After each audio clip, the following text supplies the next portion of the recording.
Chinnaswamy stadium ಕಾಲ್ತುಳಿತಕ್ಕೆ ಸಂಬಂಧಪಟ್ಟಂತೆ ಒಂದೊಂದೇ ವಿಚಾರಗಳು ಸರ್ಕಾರ ಹೇಗಿದ್ರು ಬೇರೆಯವ್ರ ತಲೆಗೆ ಇದನ್ನು ಕಟ್ಟಣ ಅಂತ ಅಂದ್ಕೊಳ್ತಾ ಇದ್ರು.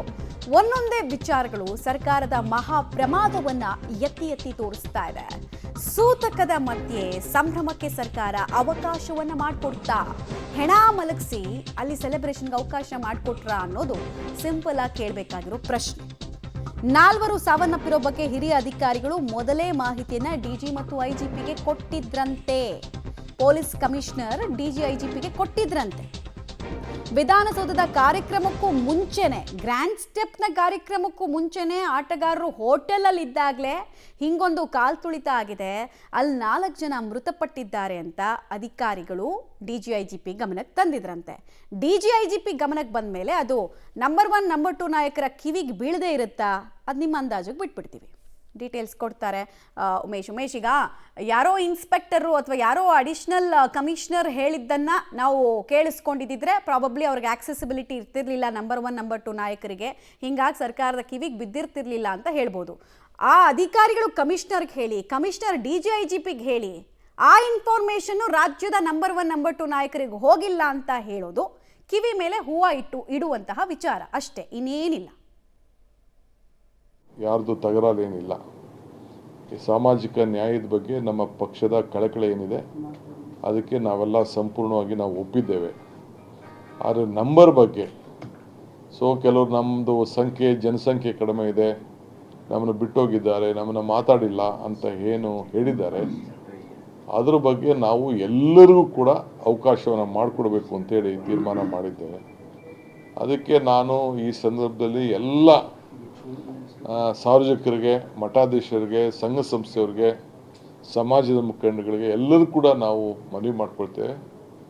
ಇದು ಎಲ್ಲರಿಗೂ ಕೂಡ ನೀವು ನಿಮ್ಮ ಸಮಾಜ ಏನಿದೆ, ನಿಮ್ಮ ಬಂಧುಗಳೇನಿದ್ದಾರೆ ಎಲ್ಲರಿಗೂ ಕೂಡ ಈ ಒಂದು ಏನು ಅಧ್ಯಾಯ ನಾವು ಮಾಡ್ತಾ ಇದ್ದೇವೆ, ಹೊಸದಾಗಿ ನಿಮಗೆಲ್ಲ ಒಂದು ಅವಕಾಶವನ್ನು ಮಾಡಿಕೊಡ್ತಾ ಇದ್ದೇವೆ. ಅದನ್ನೆಲ್ಲ ಕೂಡ ಮತ್ತೆ ನೀವು, ಯಾಕಂದರೆ ನಿಮಗೆ ಸಾರ್ವಜನಿಕವಾಗಿ ಈಗ ನಾವೇನು ಮಾಡಿದ್ದೇವೆ ಅದು ಕೂಡ ನಿಮ್ಮೆಲ್ಲರ ಗಮನಕ್ಕೆ ತರ್ತೇವೆ. ಈಗ ತಾವು ಎಲ್ಲರೂ ಕೂಡ ಮತ್ತೆ ಎಲ್ಲೇ ಇರಲಿ ಅವರ ಹೆಸರನ್ನು ಈ ಜಾತಿ ಗಣತಿ ಮತ್ತು ಸಾಮಾಜಿಕವಾಗಿ ಏನು ನಿಮ್ಮ ಗುರುತಿದೆ ಅದನ್ನು ನೀವು ನ್ಯಾಯಬದ್ಧವಾಗಿ ಕಾನೂನಲ್ಲಿ ಏನು ಮೊದಲಿಂದ ಕೂಡ ಯಾವ ಒಂದು ಸಮಾಜಕ್ಕೆ ನೀವು ಸೇರಿದ್ದೀರಿ ಅದನ್ನು ವ್ಯಕ್ತಪಡಿಸ್ಕೊಳ್ಳುವಂಥ ಒಂದು ಅವಕಾಶವನ್ನು ಇವತ್ತು ನಾವು ಕಲ್ಪಿಸ್ಕೊಡ್ತಾ ಇದ್ದೇವೆ. ಈ ಹಿನ್ನೆಲೆಯಲ್ಲಿ ಮುಖ್ಯಮಂತ್ರಿಗಳು ಕ್ಯಾಬಿನೆಟಲ್ಲಿ ಚರ್ಚೆ ಮಾಡಿ ದಿನಾಂಕವನ್ನು, ಏಕೆಂದರೆ ಇದು ಒಂದು ದೊಡ್ಡ ಬಿಗ್ ಪ್ರೋಸೆಸ್ ಇದು. ನಾವು ಈಗಾಗಲೇ SC ಜನಾಂಗಕ್ಕೆ ಸಂಬಂಧಪಟ್ಟಂತೆ ಈಗಾಗಲೇ ಸುಮಾರು 1-2 ತಿಂಗಳಿಂದ ಅದ್ರ ಬಗ್ಗೆ ವಿವರವಾದಂಥ ಒಂದು ಜನಗಣತಿ ಅವ್ರಿಗೊಂದು ಅವಕಾಶವನ್ನು ಕಲ್ಪಿಸ್ಕೊಟ್ಟಿದ್ದೇವೆ. ಈ ಮಧ್ಯದಲ್ಲಿ ಎಲ್ಲರೂ ಕೂಡ ಮತ್ತೆ ನಾವು ಇನ್ವಾಲ್ವ್ ಮಾಡ್ಕೊಳ್ಬೇಕಾಗ್ತದೆ. ಈ ಹಿನ್ನೆಲೆಯಲ್ಲಿ ನಾವು ಕ್ಯಾಬಿನೆಟಲ್ಲಿ ತೀರ್ಮಾನ ಮಾಡಿ ಮುಖ್ಯಮಂತ್ರಿಗಳು ಯಾವತ್ತಿಂದ ಪ್ರಾರಂಭ ಆಗ್ತದೆ, ಟೈಮ್ ಲೈನ್ ಎಲ್ಲ ಕೂಡ, ಏಕೆಂದರೆ ಇದಕ್ಕೆ ಸಾವಿರಾರು ಜನ ಅಧಿಕಾರಿಗಳು, ನಾವು ಟೀಚರ್ಸು, ಬೇರೆ ಇವರೆಲ್ಲ ಕೂಡ ಇದಕ್ಕೆ ಬೇಕಾಗಿದ್ದರಿಂದ ಇದನ್ನು ಯಾವ ರೀತಿ ಮಾಡ್ಬೋದು ಅಂಥೇಳಿ ನಿಮ್ಮೆಲ್ಲರೂ ಕೂಡ ತಿಳಿಸುವಂಥ ಕೆಲಸವನ್ನು ನಾವು ಮಾಡ್ತೇವೆ. ಅದರಿಂದ ಯಾರೂ ಕೂಡ ನಮ್ಮ ಸರ್ಕಾರದ ಬಗ್ಗೆ ಆತಂಕ ಬೇಡ. ನಾವು ಎಲ್ಲರನ್ನೂ ಕೂಡ ವಿಶ್ವಾಸಕ್ಕೆ ತೆಗೆದುಕೊಂಡು ಎಲ್ಲರೂ ಕೂಡ ನ್ಯಾಯವನ್ನು ಒದಗಿಸ್ಕೊಡ್ಬೇಕು ಅನ್ನೋದು ನಮ್ಮ ಕಾಂಗ್ರೆಸ್ ಸರ್ಕಾರದ ಒಂದು ಸಂಕಲ್ಪ. ಇದಕ್ಕೆ ತಮ್ಮೆಲ್ಲರೂ ಕೂಡ ಈ ಅವಕಾಶವನ್ನು ಮಾಡಿಕೊಡ್ತೇವೆ. ಎಲ್ಲರೂ ಕೂಡ ನಾನು ಈ ಅವಕಾಶವನ್ನು ಬಳಸ್ಕೊಳ್ಬೇಕು ಅಂತೇಳಿ ನಾನು ನಮ್ರತೆಯಿಂದ ಎಲ್ಲರಿಗೂ ಕೂಡ ನಾನು ಮನವಿಯನ್ನು ಮಾಡ್ತಾ ಇದ್ದೇನೆ.